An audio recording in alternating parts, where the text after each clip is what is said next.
नमस्कार दोस्तों, स्वागत है आपका हमारे YouTube चैनल पे। मैं हूं अरविंद। अभी हम बात करेंगे राजस्थान की राजनीतिक सरगर्मियों को। राजस्थान के अंदर अभी चल क्या रहा है, चुनाव में 4 महीने बचे हैं और आप सबके दिमाग में एक क्वेश्चन होगा कि कांग्रेस का दूल्हा कौन बनेगा, बीजेपी का दूल्हा कौन बनेगा। कांग्रेस के बारे में हम पहले भी 1-2 वीडियो बना चुके हैं, बात कर चुके हैं। आज हम बात करेंगे बीजेपी के बारे में। भारतीय जनता पार्टी किसको दूल्हे के रूप में लेकर चुनाव में उतरेगी, यानी किसको मुख्यमंत्री के रूप में प्रोजेक्ट करेगी, या बिना मुख्यमंत्री प्रोजेक्ट किए नरेंद्र मोदी के नाम पर चुनाव लड़ने के लिए विधानसभा चुनाव में उतरेगी। विधानसभा चुनाव लगभग दिसंबर के पहले सप्ताह या दूसरे सप्ताह में चुनाव होंगे। उसके बाद में मुख्यमंत्री पद की शपथ होगी। अभी 3-4 महीने बचे, 1 से 1.5 महीने के बाद में आचार संहिता भी लग जाएगी।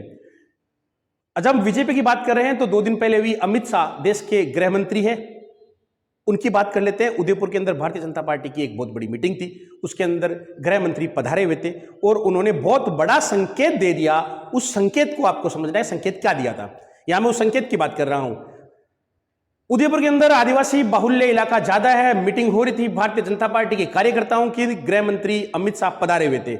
उससे पहले पूर्व अध्यक्ष पूनिया जी, राजेंद्र राठौड़ और वर्तमान अध्यक्ष सीपी जोशी जी संबोधित कर रहे थे। वहीं पे अमित शाह बैठे थे और उनके दाएं वसुंधरा राजे सिंधिया बैठी थी। पास में सीपी जोशी, जो कि भाजपा राजस्थान के अध्यक्ष से बैठे थे। मंच का संचालन कर रहे थे भाजपा विपक्ष के नेता राजेंद्र राठौड़। और राजेंद्र राठौड़ ने जब संचालन करते करते एकाएक ही अध्यक्ष सीपी जोशी का नाम पुकारा संबोधन के लिए। सीपी जोशी के संबोधन के बाद, यानी भारतीय जनता पार्टी के राजस्थान के जो अध्यक्ष है, उनके संबोधन के बाद सीधे ही नाम पुकार लिया देश के गृह मंत्री अमित शाह का। और सामने बैठी जनता और कुछ नेता हदप्रद से, क्यों कि अमित शाह के दाएं भाग में बैठी थी वसुंधरा राजे सिंधिया, 2 बार की पूर्व मुख्यमंत्री राजस्थान की और भारतीय जनता पार्टी की राष्ट्रीय उपाध्यक्ष। तो प्रोटोकॉल भी देखें तो उनका नाम आना चाहिए, ऐसा सभी सोच रहे होंगे, मान रहे होंगे, जान रहे होंगे, लेकिन नाम नहीं आया वसुंधरा राजे सिंधिया का।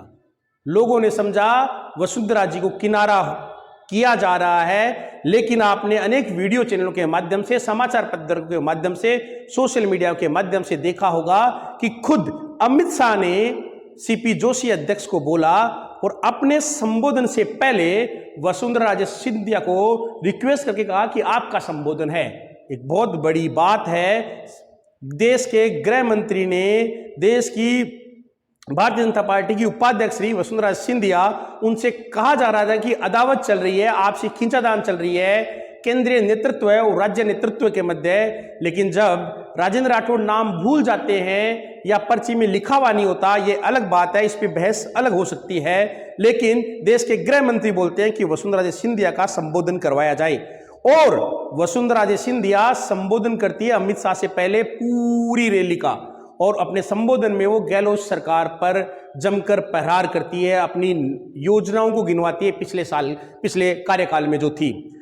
बात यही नहीं रुकती है, आगे बढ़कर जब बात आती है अमित शाह के संबोधन की, तो अमित शाह खुद अपने संबोधन में वसुंधरा राजे सिंधिया के जो कार्यकाल था, पिछला कार्यकाल था अशोक गहलोत से पहले का, उसमें लाई गई अनेक योजनाओं का खुद जिक्र करते हैं और बड़ाई करते हैं। एक तरह से ये कहीं ना कहीं वसुंधरा राजे सिंधिया की पीठ थपाने का कार्य था। हमारे सूत्र कहते हैं कि कर्नाटक चुनाव में जो भारतीय जनता पार्टी को मिली हार थी, उसके बाद उसने सबक ले लिया था कि हम लोकल नेतृत्व को इग्नोर नहीं करेंगे, लोकल नेतृत्व को भूलेंगे नहीं। केंद्रीय नेतृत्व प्रचार कर सकता है, आ सकता है, लेकिन लोकल वहां का स्थानीय जो चेहरा होगा उसको आगे करना पड़ेगा।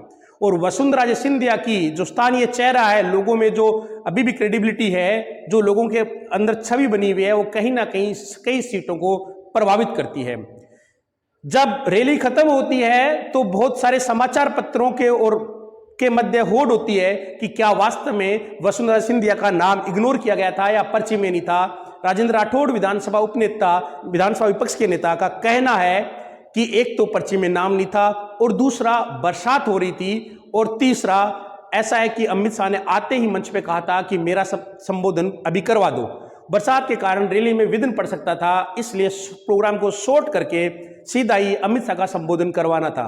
बहरहाल अंदर की बातें क्या है वो एक अलग कहानी है, लेकिन यह तय है कि केंद्रीय नेतृत्व ने कहीं ना कहीं वसुंधरा राजे सिंधिया को आशीर्वाद दे दिया है। इससे पहले अजमेर में नरेंद्र मोदी की रैली हुई थी, वहां पे भी वसुंधरा के पोस्ट देखने को मिले थे, मंच पे जगह मिली थी, उसका भी वीडियो हमने बनाया था, आपको बताया था।